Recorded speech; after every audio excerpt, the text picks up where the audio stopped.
Hey everyone, this is Catherine here. I'll be taking you on a campus tour of the Hebrew University of Jerusalem, and I'll be focusing mostly on Rothberg International School stuff as well as international student locations. So I will be leading you down the main road once I pass through security. So here's how I will go down. There's security checkpoints behind me. I'll have to show them my green pass as well as my student ID, go through a metal detector, and I'll be walking right into campus. So I'll catch you guys on the other side. Okay, so now we're heading off the main road, and we could keep going straight down the road to Rothberg, but I prefer to go through this tunnel, which leads us to the gardens and the park area of Hebrew U. It might get a little bit loud in the tunnel, but there's running water on both sides of the path if you can't really tell from the video. But I would take this path, especially before Corona, walking to class. It was just such a nice way to get down. And also, at night it gets a little bit darker, so you can actually feel illuminated inside the tunnel itself.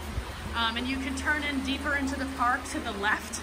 So now that we're in this courtyard, you could walk down there and see more plants. There's every single plant native to the state of Israel in this garden.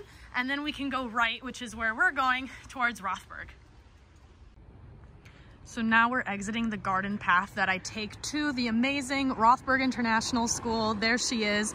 So that tower that you can see it from all parts of campus and including the city of Jerusalem. So if you're ever lost on campus and need to go back to the Rothberg International School, just follow the tower. And if you're ever confused where north/northeast is, you can always look for the Hebrew U Tower when you're downtown in Jerusalem.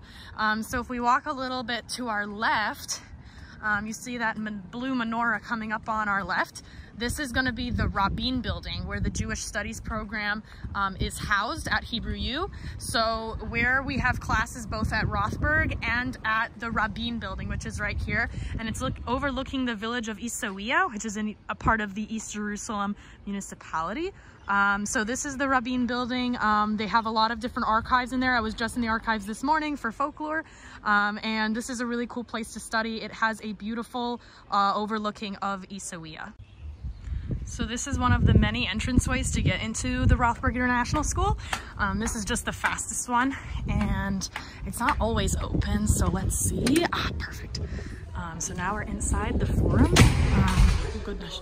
And then you can see, again, the same look. There's the Rabin Building right over there with the dome. And there's a bunch of stairs. The library is just down that way, down those stairs. And then you can take up the third floor.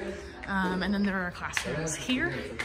So I'll show you, this was where the cafe is, and also different classrooms this way, classrooms this way. All right, I'm on a bridge in between the Humanities Library and the Rothberg International School.